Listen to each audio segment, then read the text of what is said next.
Buenas noches, tengan cada uno de ustedes.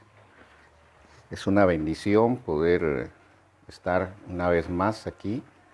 Eh, Solo venimos para recordarles que a las 8:15 estaremos ya conectados para presentar a nuestro invitado. Hoy tenemos un invitado muy especial. Vamos a tener al pastor licenciado Gustavo Bianchi. Eh, Esperamos que esta vez la transmisión nos funcione, nos ayude, porque hemos tenido un poco de problemas para poder ingresar a nuestros invitados. Eh, yo espero de que hoy no tengamos ningún problema.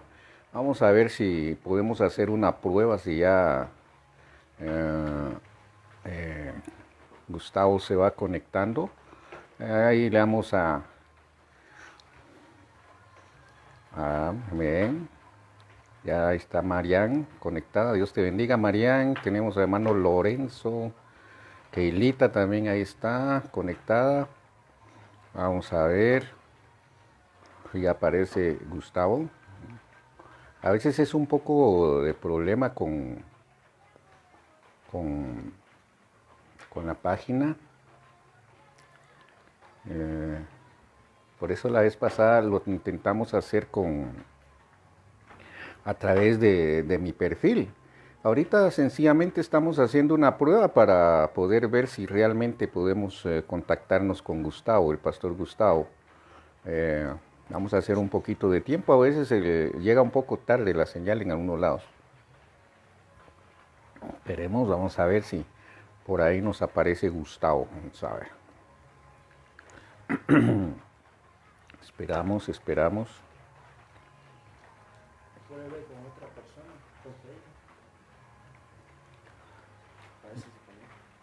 Ahí aparece Keilita, sí aparece para solicitud de amistad. Aparece Marian, también aparece.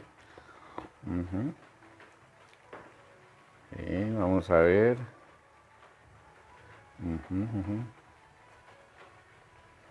Todavía no, ya estoy conectado, Gustavo. Vamos a ver si creo que la señal, según me manda a escribir Gustavo, que todavía no ve la conexión. Yo creo que llega un poco tarde la señal en algunos lados. Entonces, esa es una de las razones por las cuales a muchos les cuesta conectar y cuesta que aparezcan aquí en la pantalla. A ver, Marian, cuéntanos cómo está Panamá. ¿Está lloviendo o no, Ami, por allá? Cuéntanos. Escríbenos cómo está allá. Hermano Lorenzo, ¿cómo está donde usted está? Cuénteme. ¿Está lloviendo por allá? ¿Está caliente? ¿Está frío? Keilita, ¿qué nos dices? ¿Cómo está por allá? Santa Polonia, ¿cómo está? ¿Está frío? ¿Está caliente? ¿Está lloviendo? Cuéntenos algo. ¿Cómo está la situación por allá? Me gustaría saber que nos hablaran un poco del clima. ¿Cómo está el clima? Perdón, vamos a ver quién ahí nos escribe algo. A veces creo que también las situaciones del clima afecta. Mm, Aquí el clima está un poco lluvioso el día de hoy y eso ha perjudicado un poco. Pero son situaciones que se dan. Vamos a ver, Pastor Gustavo. Vamos a esperar un rato, si no lo haremos como lo hemos hecho las últimas veces, voy a transmitir desde mi perfil. Pero vamos a hacer un poquito de tiempo y voy a esperar que usted me escriba también. Cuénteme, ¿cómo está el clima donde usted está? Quiero escuchar sus opiniones, quiero ver. Vamos a ver, permítame. Aleluya, vamos a ver quién por ahí nos cuenta algo. Está lento el internet, no cabe duda, no cabe duda. No veo todavía respuesta de alguien que me pueda decir cómo está la situación por su país, por su departamento, por su estado. Vamos a ver. Gloria a Dios. Esperemos por ahí, esperemos. Vamos a ver.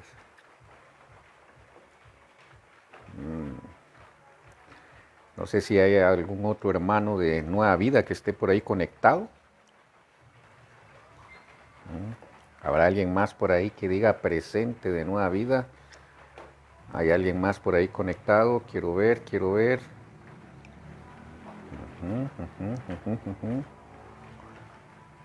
No, todavía no nos aparece Gustavo por ahí.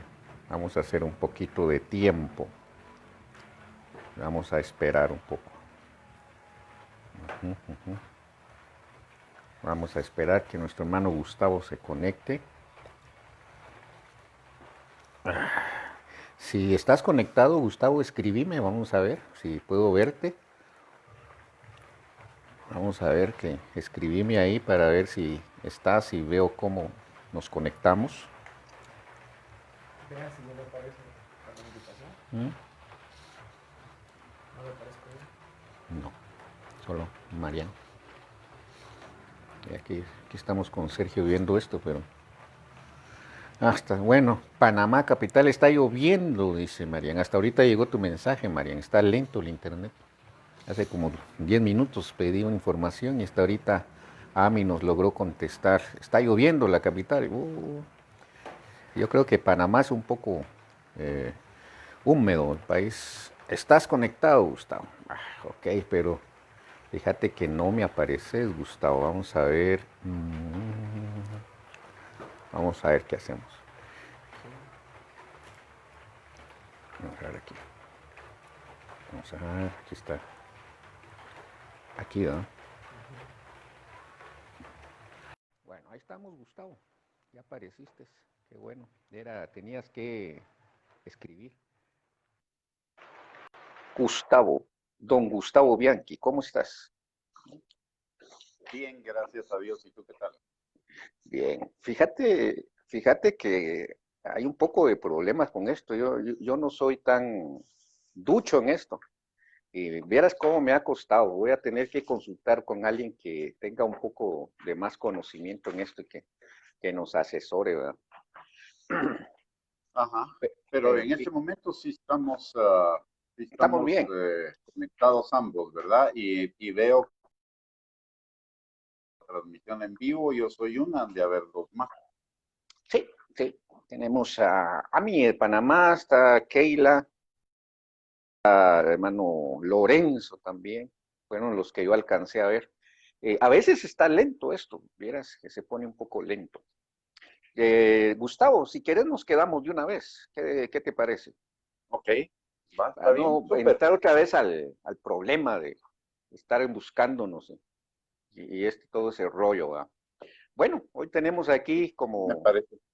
invitado especial al pastor Gustavo Bianchi.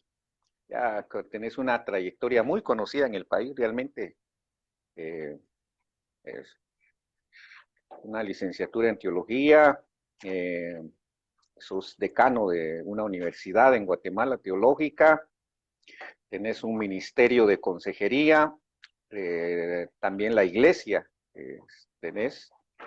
Bueno, en fin, ¿qué más podríamos decir? Hablanos algo de tu persona, Gustavo. ¿Qué te parece? Comencemos por ahí. Hablanos algo de ti. Ok, mi nombre es Gustavo Bianchi, tengo 66 años, tengo más de 40 años de conocer al Señor, con alzas y bajas, ¿verdad?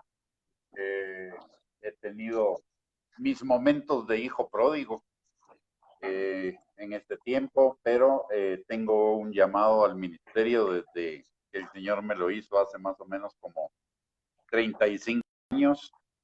Durante unos 20 años estuve ministrando, pero dentro de la visión y dentro del ministerio de otros hermanos como el Shaddai, Casa de Dios, eh, Vida Cristiana Victoriosa, en los hombres de negocios del Evangelio completo también. Hace 15 años el Señor me llamó al ministerio de tiempo completo. Iniciamos a trabajar en dos áreas diferentes. En el área de pastoreo, fundando la iglesia Reyes y Sacerdotes, y en el área de la enseñanza fundando la Universidad Ministerial Apostólica, que tiene una cobertura de una universidad. Eh, el objetivo fundamental de la universidad pues es formar ministros o actualizar ministros en ejercicio. Tenemos la posibilidad de extender títulos de licenciatura, de maestría, de doctorado, tanto en ministerios pastorales como en teología y como en consejería. Y aparte de mis estudios seculares, que fueron estudios en economía, sociología y psicología, en el Señor tengo una licenciatura en teología, una maestría en consejería bíblica y un doctorado en ministerios pastorales. ¿Qué más te podría decir? Fui directivo de CIME, la Confraternidad Interdenominacional de Ministros Evangélicos de Villanueva. También fui miembro de la Junta Directiva de la Alianza Evangélica. En este momento estoy bajo la cobertura de Misión Cristianación, el apóstol Romeo Guerra, y ¿qué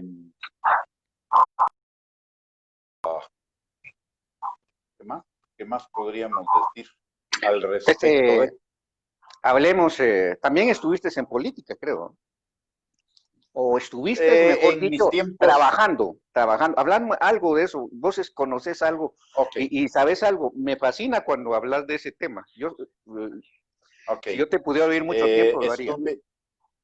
Estuve trabajando de 1991 a 1995 en un programa que era un programa, de hecho yo fui el iniciador de ese programa en Guatemala, en un trabajo conjunto entre la Presidencia y Naciones Unidas, un programa que se llama Hogares Comunitarios de Cuidado Diario, que era una opción no tradicional de guarderías comunitarias para atender a los niños en situación de extrema pobreza, niños de 0 a 7 y de 7 a 14, niños en situación de extrema pobreza.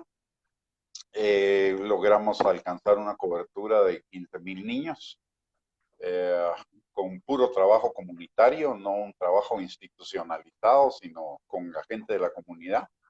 De hecho, el programa todavía subsiste y subsiste más o menos con la misma cobertura, aunque no con las mismas características con las que lo fundamos nosotros, pero ya el programa a estas alturas lleva 30 años de estar funcionando, lo cual quiere decir que es un buen programa, gracias a Dios. No cabe duda. Los resultados en ese tiempo fueron muy buenos. Desarrollo psicológico de los niños para prestamiento escolar, recuperación nutricional, desarrollo de peso y talla, además organización de madres trabajadoras, madres jefes, madres cuidadoras y organización comunitaria también, implicada también organización de jóvenes. Así que era un programa bien amplio, estuve 5 años trabajando, dirigiendo ese programa en la parte técnica.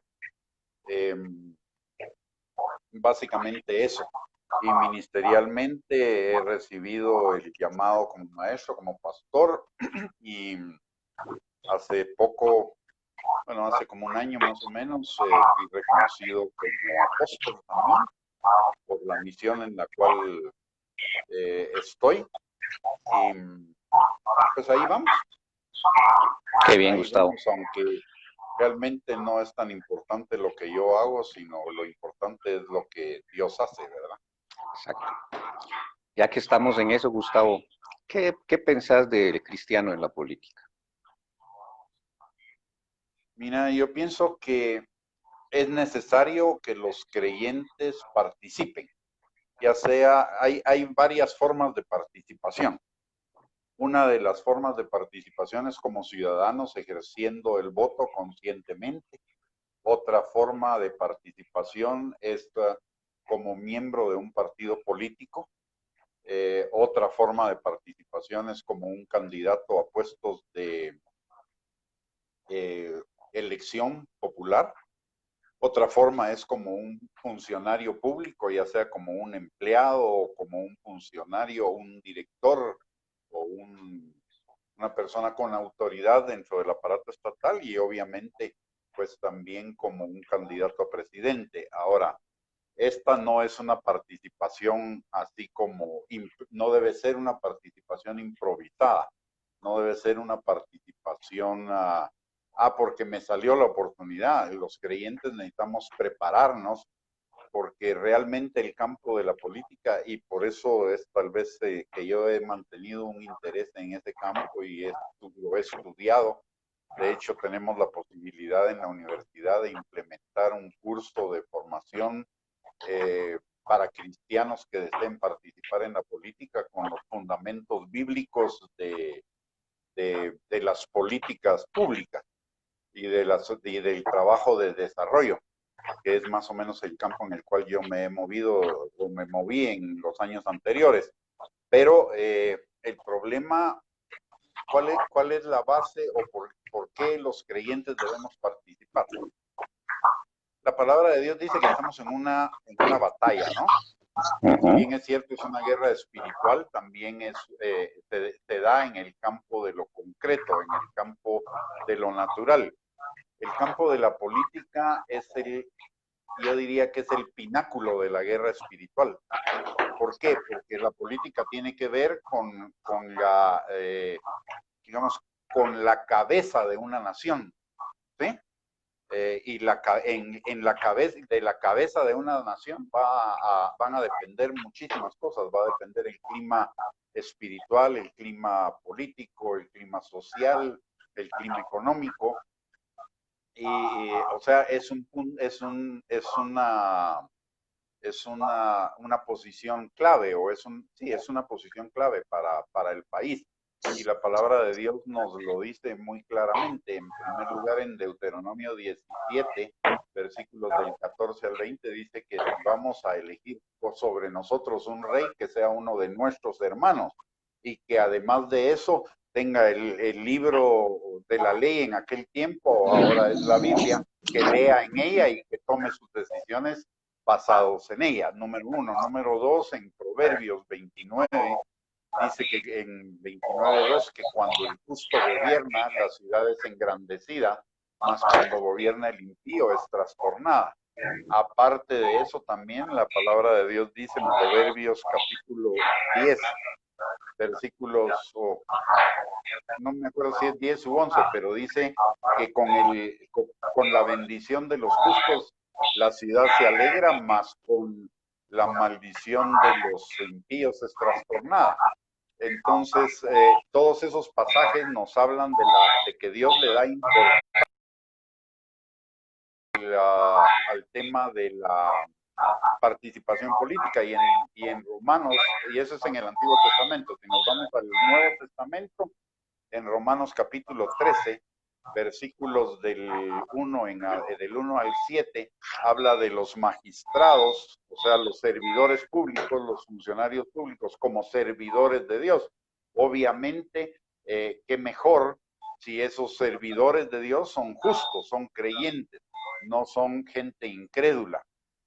O sea, todos esos pasajes nos hablan claramente de la importancia de que el creyente participe, pero no una participación improvisada, sino una participación con fundamento bíblico fuerte, principalmente en su carácter, porque si algo es probado, y eso yo lo he visto a lo largo de 30 años con los creyentes que participan en puestos de funcionarios públicos, si algo va a ser probado en el trabajo de lo político y de lo social, es el carácter del cristiano. Entonces debe haber no solo una preparación técnica, una preparación en política, una preparación en liderazgo, sino también una preparación en carácter, porque por alguna razón bueno, es por lo estratégico del tema, ¿verdad? El diablo obviamente sabe que la cabeza de las naciones es importante. estrategias y hace todas las maquinaciones para hacer tropezar a los creyentes en ese campo. Y obviamente, y sabemos de antemano cuáles son, aunque no son exclusivas, ¿verdad? Una es la fama, o sea, la vanagloria de la vida, la otra es la lana, los deseos de la carne, y la otra es la dama, que son los deseos de los ojos, ¿verdad? Entonces, ahí sí necesita un carácter fuerte. Por eso algunos de los que han participado en la política como creyentes han tropezado, porque están tal vez, yo pienso que no todos han estado preparados, ni en lo político, ni en la cuestión del liderazgo, ni en el carácter, y eso ha determinado que tropiecen, ¿verdad? Disculpa que te interrumpa. Dos preguntas, Gustavo. Sí. Número uno, ¿por qué la iglesia ha sido, y eso se ve en toda Latinoamérica, vos que has viajado te has dado cuenta, ¿por qué la iglesia latinoamericana ha sido tan reacia hacia la política y ha sido diabólica? Esa sería mi primer pregunta. ¿Por qué? ¿Qué consideras vos? Mi segunda, vos que has estado en el ámbito o trabajando ya dentro de lo que es el gobierno, ¿qué tan difícil es estar ahí y qué tan difícil sería cambiar la situación hablemos de Guatemala? Ok. Voy a contestar la primera pregunta. Realmente viene el problema de por qué la iglesia ha sido tan reacia a participar en lo político, viene del campo de lo secular, obviamente del campo del diablo. El diablo es el más interesado en que la iglesia no funcione ahí, y te voy a explicar por qué. Si vamos si vamos a Ezequiel 28 y vamos a Isaías 14, podemos ver en ambos pasajes una comparación que hace la palabra de Dios entre un ser espiritual y el gobernante. Eso significa que el que gobierna una nación, la cabeza, lleva a un espíritu que lo dirige, ya sea un espíritu diabólico, como en el caso de Isaías 14 y de Ezequiel 28. Si te das cuenta, en Ezequiel 28 es donde está más claro, dice el rey de Tiro y el príncipe de Tiro, y se refiere al rey de Tiro como un ser espiritual, mientras que el príncipe de Tiro es un gobernante real. Y las características entre el príncipe de Tiro y el rey de Tiro, entre el espíritu y el gobernante, son exactamente las mismas. Y la misma comparación está en Isaías 14. Entonces, el diablo sabe que el punto clave en una nación es su cabeza. Y lo dice también el Salmo 133, ¿verdad? ¿Por dónde comienza toda la bendición? ¿Por dónde comienza la unción? ¿Por dónde comienza la bendición? Por la cabeza. Sí. ¿Quién es la cabeza de una nación? Un presidente. Entonces, el diablo, recordate que antes de que fuera despojado por el Señor Jesucristo, el diablo tenía la autoridad sobre las naciones. Por eso le ofrece al Señor y le dice, yo la gloria de las naciones te daré si tú postrado me adorares. Entonces el Señor viene y recupera esa autoridad para nosotros en la cruz del Calvario, despojando a los principados y a las potestades. Pero la iglesia debía haber asumido ese rol, esa posición. Y de hecho en la antigüedad en muchos casos sí lo asumió, principalmente después de la Reforma. En la Reforma, por ejemplo, Calvino fue el estructurador de la nación suiza a través de lo que él dictó en Ginebra para el gobierno de Ginebra. Y también hubo mucha participación. Lutero trabajó muy de la mano con los reyes de Alemania en la Reforma, y también los reformadores de Inglaterra en la iglesia anglicana.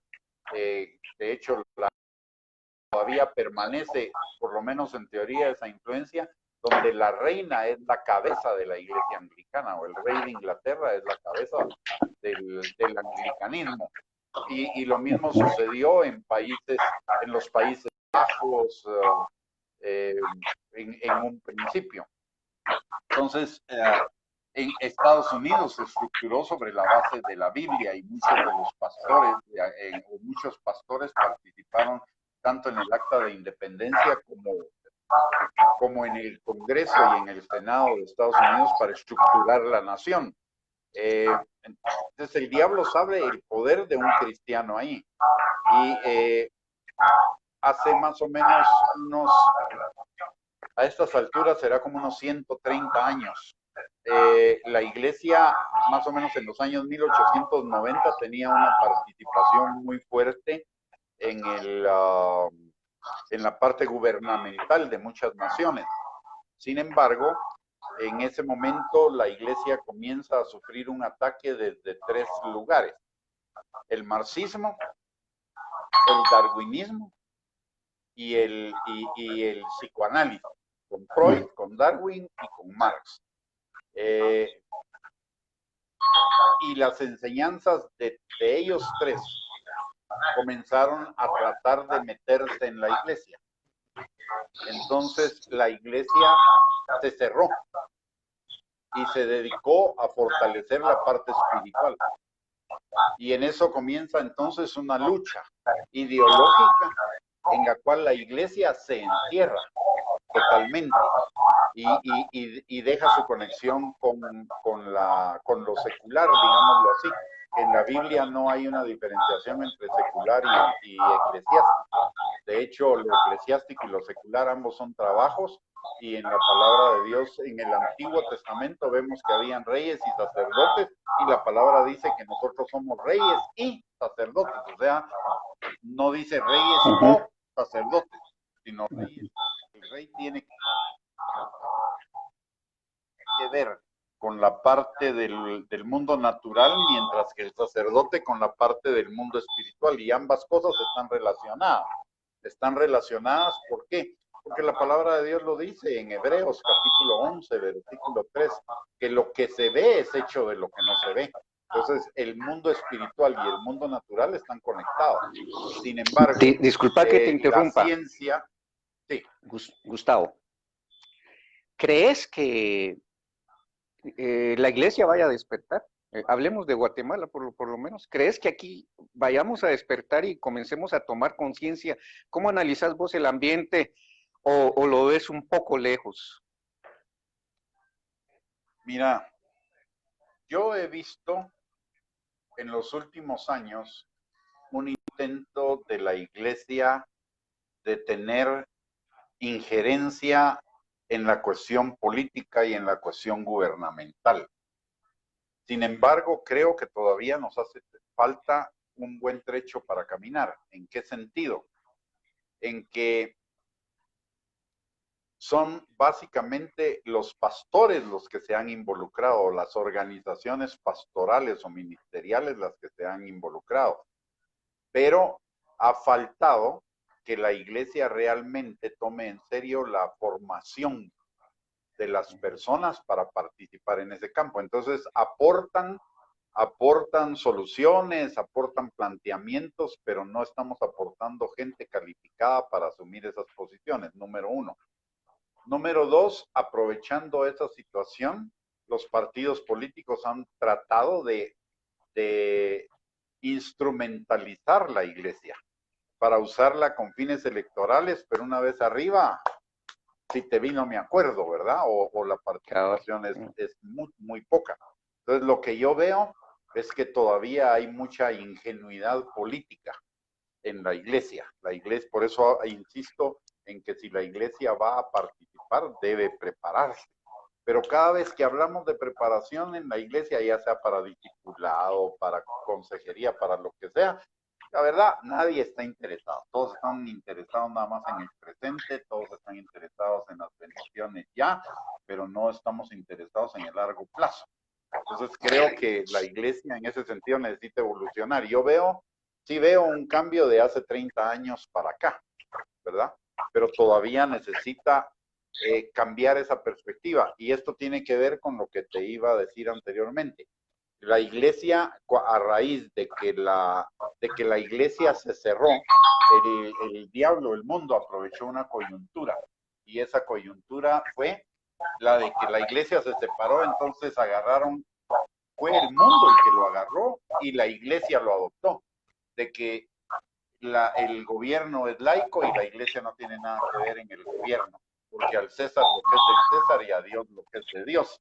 Pero ese no es el mensaje realmente de la Biblia, porque si vamos a Marcos capítulo 10, versículo 42 al 45, y eso también está en Mateo 20, dice, Jesús dio una enseñanza que incluso la misma iglesia la torció y la puso nada más como lo que es del César es César y lo que es de Dios a Dios, y entonces espiritualizamos esa enseñanza, pero la Biblia dice claramente, ustedes saben que los gobernantes de las naciones y los que ejercen potestad sobre ellas se enseñorean de ellas, pero entre ustedes no será así, sino el que quiera ser el mayor, hágase el menor y tiro a los demás. ¿En qué contexto fue que Jesús dio esa enseñanza?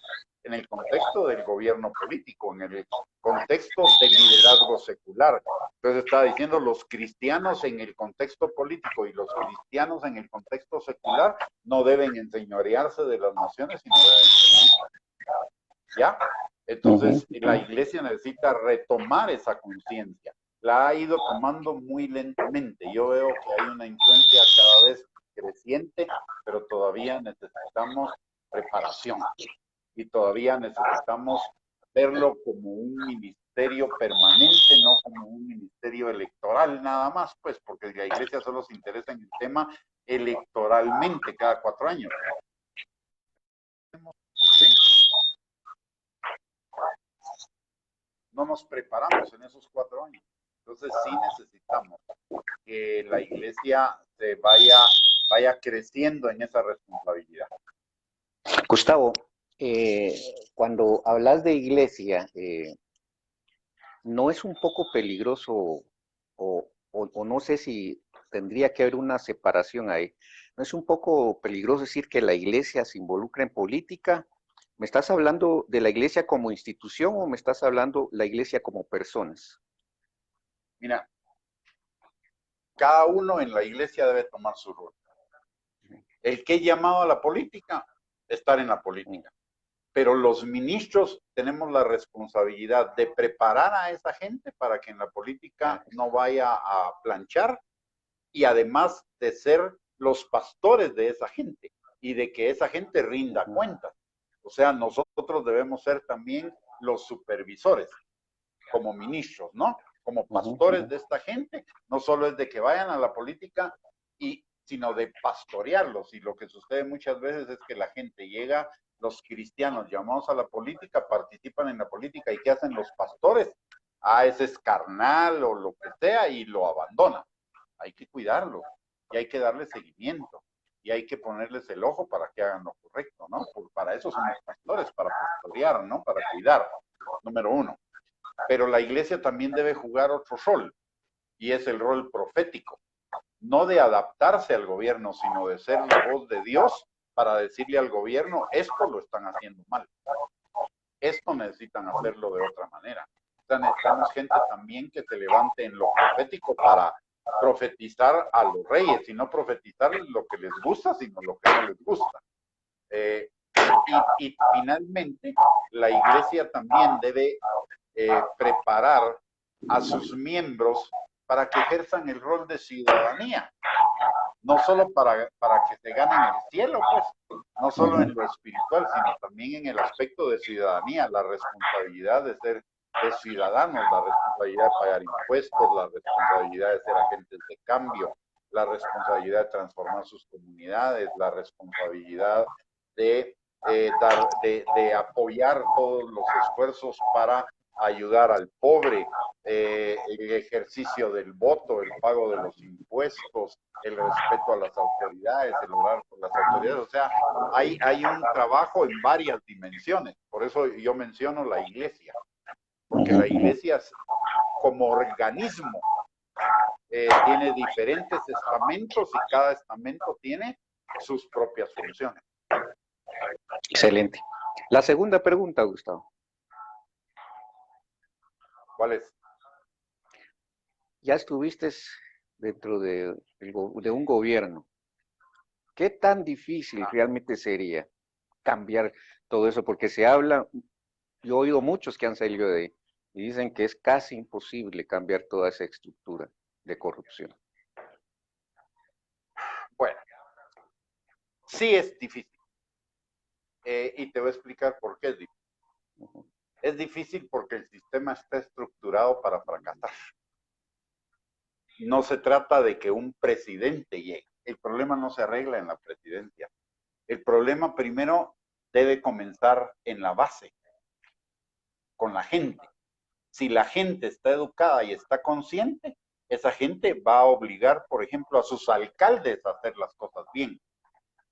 Si la presión de la gente está sobre los alcaldes van a presionar a sus diputados para que hagan las cosas bien.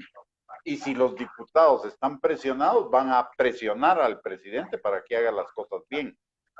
Si te das cuenta cuál es el sistema de Dios para el desarrollo. Veámoslo desde el lado espiritual, y lo espiritual aplica a lo terrenal, por lo que dijimos en Hebreos 11:3, ¿no? ¿Cuál es la gran comisión? La gran comisión dice: id y haced discípulos a todas las naciones. O sea, la responsabilidad de la iglesia no es discipular personas, es discipular naciones.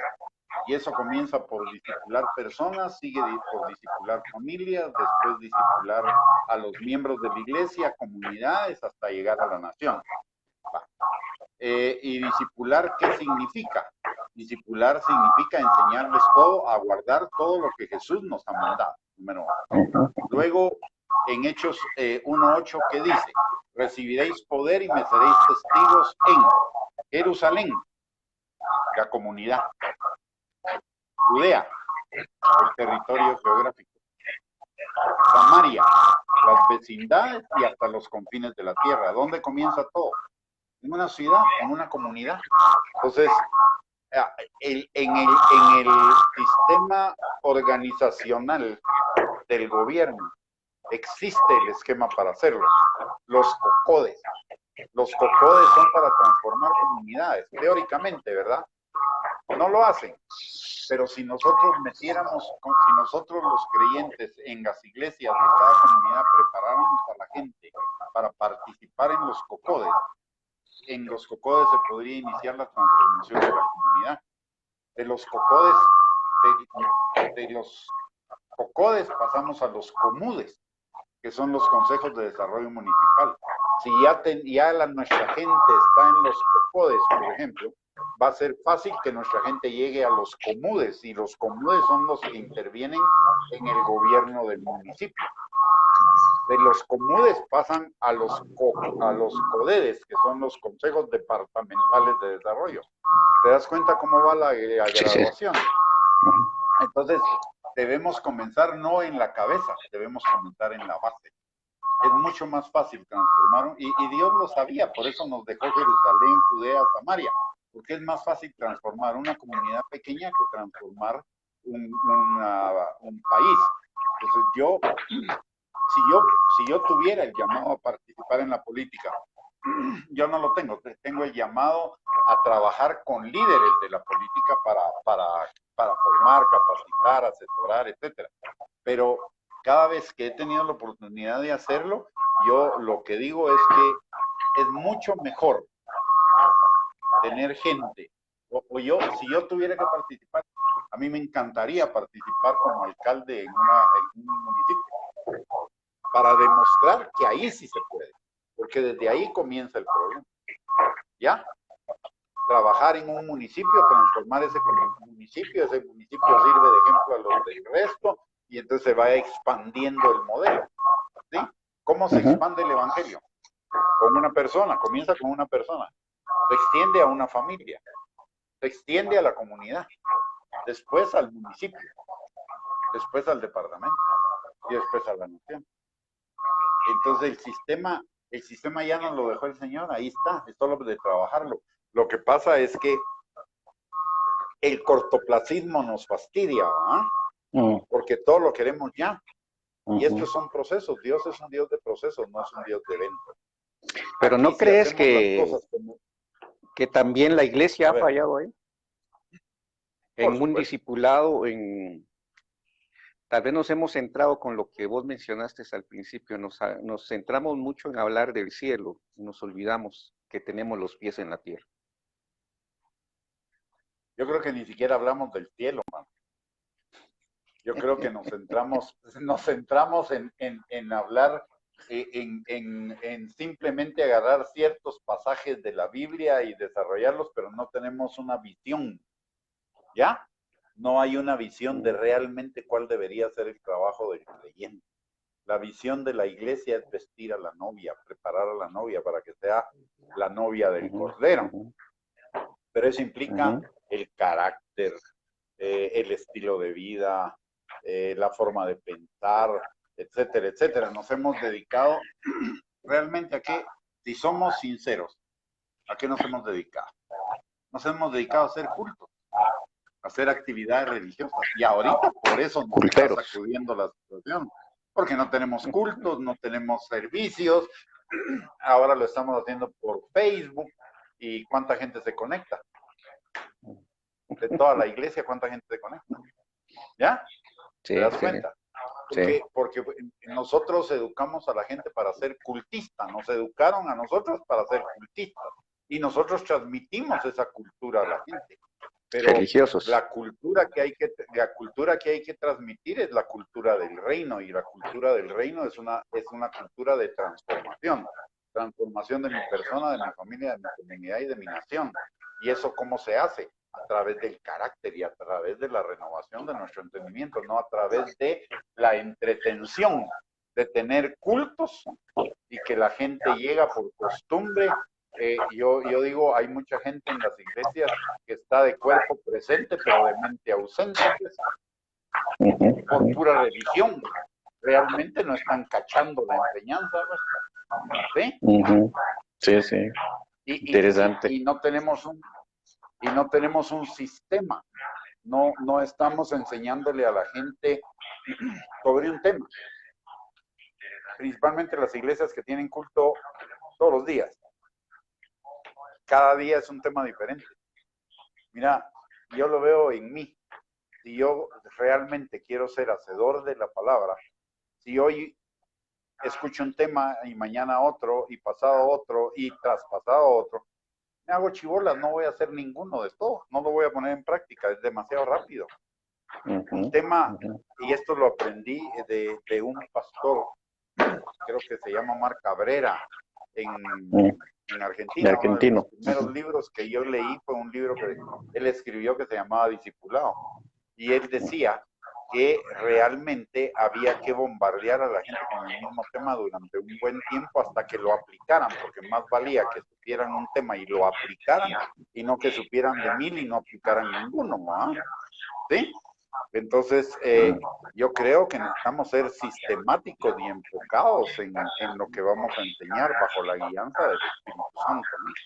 Y enfocados en el carácter, porque el cristianismo es carácter, el cristianismo es un estilo de vida que emana de un carácter, que es transformado por la palabra y por el Espíritu. ¿Sí? Muy bien, Gustavo. Bueno, ya nos tardamos en Gustavo, en este tema, pero está interesante. Contame, cambiemos un poco de tema. ¿Qué personaje bíblico te ha... David. Aparte de Jesús, David. David es un ejemplo de gracia. Es un ejemplo de un creyente real, de un creyente normal, con alzas, bajas, con emociones, con pensamientos, con errores. O sea, es un creyente normal. ¿Ya? De hecho, todos son, pero no logramos ver la cantidad de su vida como la logramos ver en David. Si vos te das cuenta, está en Samuel, la mitad del libro de Samuel, del primer libro de Samuel está dedicado a David, lo mismo Crónicas, lo mismo Reyes, tenemos los Salmos que escribió David. O sea, tenemos muchísimo material acerca de la vida de David y podemos conocer a ese personaje más que a cualquier otro personaje de la Biblia. En sus alzas, sus bajas, sus errores, sus aciertos, todo. Es un personaje muy cercano a lo normal de nosotros. Yo me identifico mucho con él y probablemente es por algo que sucedió cuando yo me recién convertí. Y cuando yo me recién convertí, una de las cosas que me impresionó fue que Dios decía de David, varón conforme a su corazón. Y entonces dije, yo quiero eso para mí. Yo quiero que Dios diga eso para mí. No sabía lo que estaba pidiendo, porque la verdad que casi que he pasado por todas las de David, ¿va? Hay unas cuantas que me faltan, pero casi que las he pasado todas, ¿va? El Señor me ha ido formando a través de esas experiencias y para mí David es un caso impresionantemente enriquecedor. ¿Ah? Sí, sí. Después de Jesús, David es mi personaje favorito. ¿Un personaje actual que te haya marcado? Bueno, hay varios, hay varios. Mira, en primer lugar te diría que quien marcó mi vida, el ministerio y la unción que Dios me dio, es Harold Caballero. Yo ahí, él fue mi primer pastor durante 7 años y estuve trabajando muy cerca de él durante esos 7 años. Luego está el apóstol Romeo Guerra. Él es, para mí, es un ejemplo de un verdadero pastor y un verdadero apóstol. ¿Sí? Hoy cualquiera se dice apóstol, pero para mí él es un verdadero ejemplo de lo que es un pastor y un apóstol. Un corazón paternal, un corazón realmente interesado en la gente, una relación cercana a la gente, un padre espiritual. Luego, de maestros de quienes he aprendido muchísimo, un hermano que se llama Charles Swindoll, que es un escritor. Él es también, creo que fue rector o es rector del seminario Fullerton en Estados Unidos. Ha escrito muchísimos libros y todos muy buenos. Él es un, digamos, comparativamente hablando, creo que él podría ser un centroamericano en una denominación aquí en Guatemala, pero tiene una amplitud de criterio hacia los pentecostales muy buena y trata los temas de una manera muy integral. Otro de mis autores favoritos es Max Lucado. Él es un adorador. Sus libros son libros de adoración y de lecciones muy importantes, muy natural. Él no se hace bolas con palabras altisonantes, ¿verdad? Es del día a día y se saca unas revelaciones de la manga impresionantes. Me encanta muchísimo él. Otro que me ha impresionado mucho es MacArthur, aunque también tienes... MacArthur, más teológico. Más que los otros, es más teológico y tiene sus fallos. Pero en lo que no falla, digamos, en lo que estoy en acuerdo, muy bueno también. Con él procuro tomar lo bueno, desechar lo malo. Claro.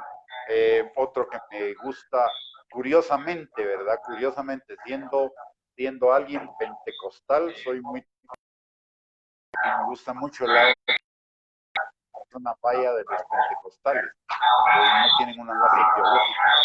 Entonces me gusta mucho la parte teológica. Otro que me gusta muchísimo es John Stott.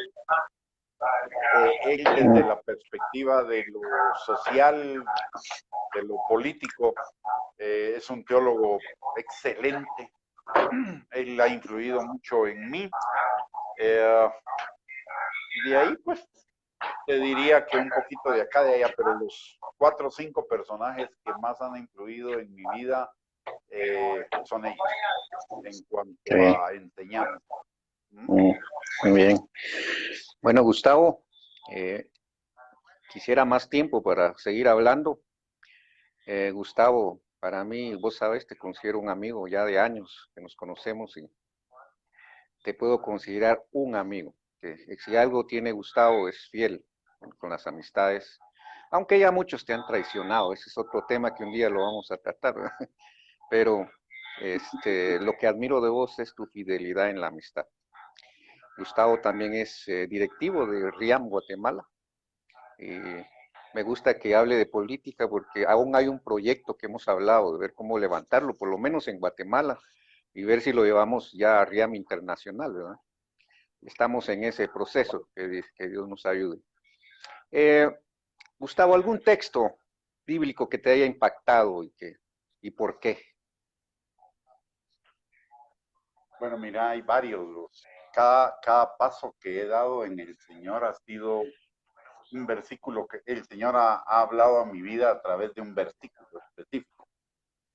Lo de el llamado a maestro fue con Mateo 28, 18 al 20, que es la gran comisión. Vayan y hagan discípulos enseñándoles a guardar todo lo que les he mandado. Eso impactó en esa área.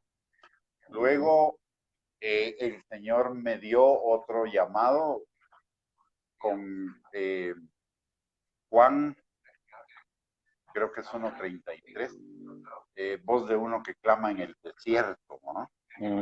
Jeremías 1:10, que es, hoy te he puesto sobre naciones y sobre reinos para derribar, arruinar, arrancar y destruir, y para edificar y plantar. Y finalmente tres pasajes que también marcaron mi vida, que es Salmo 139, 13 al 16, desde que estabas en el vientre de tu madre yo te formé y te hice todas las cosas que iban a ser luego manifestadas. Proverbios 4:18, la vida del justo es como la luz de la aurora, va en aumento. Y Jeremías 29:11, yo sé los planes que tengo para ti, planes de bien y no de mal, para darte un futuro y una esperanza. Estos diría yo que son los 6 versículos que marcan mi vida y mi quehacer. Proverbios 4:18 y Jeremías 29:11 son los que aplico para la cuestión pastoral con la gente que está en la iglesia. Luego los otros son los que aplico ¿cómo se llama? En la parte ya magisterial, en la parte de enseñanza. Y en la parte de enseñanza. Muy bien. No quiero irme, vamos a dejar algunas tal vez preguntas en el aire, pero no quiero irme sin preguntarte lo siguiente. ¿Cómo va a salir la iglesia de esta pandemia? ¿Cómo la miras? ¿Cómo va a salir de todo esto? ¿Iremos a hacer lo mismo de antes de? Mira, me temo que sí. Me temo que sí. Ese La mayoría de la iglesia va a salir con lo mismo. Claro, con algunos cambios como el uso de mascarillas por un tiempo, el distanciamiento social por otro, pero honestamente yo no veo o no noto. Para mí mi fuente de información son las redes sociales, principalmente Facebook. Yo manejo Facebook y en mis redes sociales tengo muchísimos pastores, tengo muchísimos líderes, y generalmente en mis redes sociales yo no tengo gente que no sea creyente. Tengo unos cuantos, ¿va? Pero por la naturaleza del llamado que Dios me ha dado, los voy a traumar o los voy a asustar con lo que escribo. Entonces, más que nada me he dedicado a solo recibir creyentes, porque la otra cosa es que yo no invito a nadie. El que se quiera meter, se mete, ¿va? Me manda solicitud y entonces yo analizo si es creyente, no es creyente, cuál es su rollo, y en base a eso lo acepto o no. Entonces, me sirve mucho de referencia lo que leo. Y veo muy poco de gente que está entendiendo el tiempo. Este es un tiempo para que nos realineemos a Dios. Si Dios permitió que nos metieran en una cuarentena y se nos quebraran nuestros esquemas normales, era para que llevarnos a buscar nuevos esquemas. y también enfocarnos en lo que está por delante, pero mira, ¿qué nos viene por delante? Por delante nos viene un fortalecimiento del humanismo secular ateo anticristiano. Nos viene persecución de la iglesia, no solo ideológica, sino a través de cuestiones como el movimiento LGTBI, el proaborto. Hace poco se publicó por parte de Naciones Unidas, o hubo en Naciones Unidas, un informe de un relator de derechos humanos o algo así, donde dice que la iglesia es enemiga de los derechos humanos y la ONU ¿qué va a comenzar a hacer? A tratar de perseguir la iglesia. ¿Y qué va a suceder? Primero que nada, nos van a comenzar a bloquear las reuniones en la iglesia. Deberíamos estar comenzando a prepararnos para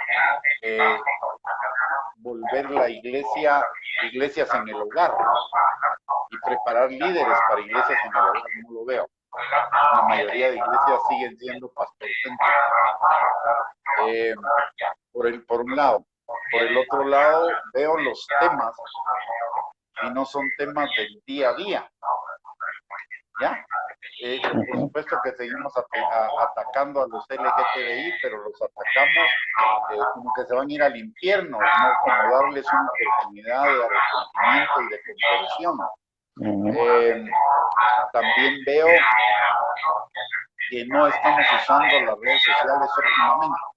Nos van a llegar a bloquear en las redes sociales. Eso es evidente. Tarde o temprano, ya lo estamos viendo en algunas cosas. Hasta comenzaron a bloquear al presidente Trump, no nos van a bloquear a nosotros las iglesias, ¿no? Pero mientras tanto deberíamos estar aprovechando este recurso lo máximo posible, y no lo veo. Cuando veo para qué se está aprovechando en la mayoría de predicadores que están usando el Facebook, es para más de lo mismo. ¿Sí? Entonces, creo que por ahí tenemos un problema. No estamos aprendiendo de la pandemia. Por ejemplo, mira, a mí me pasó algo muy especial. Nosotros teníamos una congregación pequeña, relativamente, y resulta que el año pasado, más o menos como en julio, agosto, yo estuve orándole al Señor para ver qué hacíamos con la congregación, ¿verdad? Y el Señor me dijo, distribuirla en casa. Dejar el salón y distribuirlo en casa. ¿Sí? Y preparar los líderes. Y justo a los 6 meses viene todo esto. A nosotros no nos afectó mayormente. ¿Por qué? Porque ya no teníamos templo. Nosotros teníamos pequeñas congregaciones en hogares que se han seguido manifestando, pues, han seguido funcionando, ¿correcto? Las cabezas de hogar son los pastores de esas iglesias, número uno. Entonces creo que esa fue una anticipación de lo que iba a venir. El Señor me dio esa anticipación de lo que iba a venir. Pues creo que eso es algo que necesitamos desarrollar. ¿Ah? Más dejar el templismo para irnos a las casas. Y eso fue lo que me dijo el Señor en el año pasado. Me dijo, volver a los fundamentos. ¿Y cuáles fueron los fundamentos de la iglesia? Los grupos en el hogar, los grupos en casa. Esos son más difíciles de perseguir que las iglesias y los templos. Y son más difíciles de cerrar. ¿Ah? Entonces creo que por ahí debería ir, además de que los temas deberían cambiar, deberíamos estarnos enfocando en carácter. Yo creo que después, tal vez voy a profetizar un cachito mal, ¿verdad? Pero creo que después de la pandemia o después del aislamiento o lo que sea, cuando regresemos a los templos, creo que vamos a regresar mermados a los templos. Porque mucha gente que realmente no la discipulamos, se enfrió. Número uno. Número dos, vamos a regresar con muchas familias emproblemadas. Porque ahora no tuvieron diversiones, distracciones, iglesia, ni nada, sino se vieron obligados a convivir.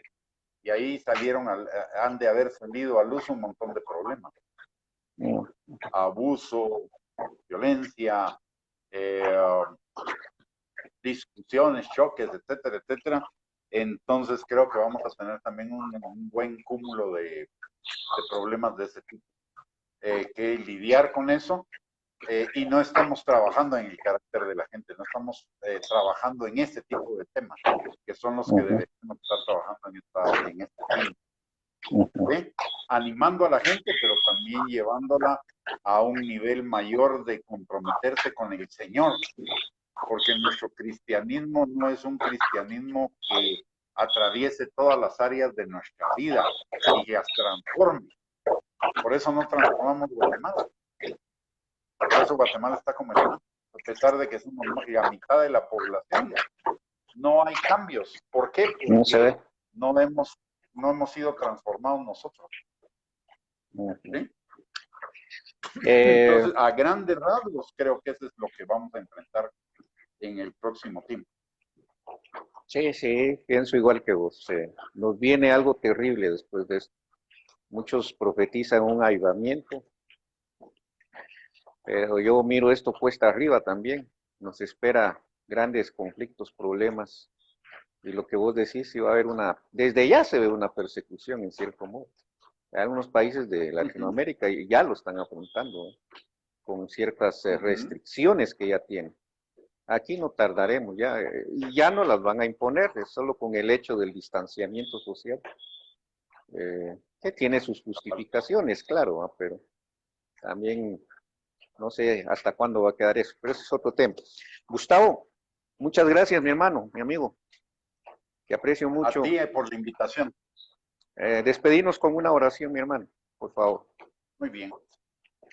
Padre bendito, te damos gracias, Señor, en el nombre de Jesús, por este tiempo que pudimos compartir tu palabra, Señor, y compartir nuestras experiencias, nuestros pensamientos, Padre. Te pedimos, mi Dios Todopoderoso, que tú abras nuestro entendimiento y nos hagas, Señor, discernir los tiempos, entender los tiempos para saber lo que hay que hacer, Señor, y para también guiar a nuestros hermanos en lo que habrá que hacer en el futuro, Padre. Señor, en el nombre poderoso de Cristo Jesús, yo te pido, mi Dios, que todo lo que hemos hablado en esta noche quede establecido en nuestros corazones, Señor, por el fuego de tu Espíritu Santo, y que, Señor,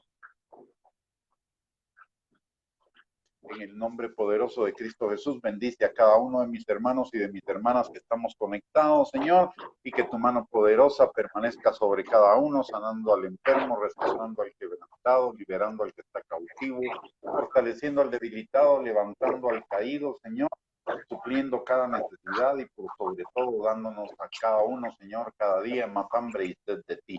Y Señor, que este tiempo lo aprovechemos, Señor, para revisar cada una de las áreas de nuestra vida y poder salir, Señor, de este confinamiento de una mejor manera, Señor, habiendo crecido más a la estatura del perfecto de la plenitud de Cristo. Te lo pedimos, Señor, en el nombre poderoso de Cristo Jesús. Amén. Amén. Amén. Muchas gracias. Hoy estuvo con nosotros el apóstol licenciado Gustavo Bianchi. Gracias. Que Dios te bendiga. Hasta la próxima, mis amados hermanos. Igualmente, José. Igual. Que Dios te les bendiga.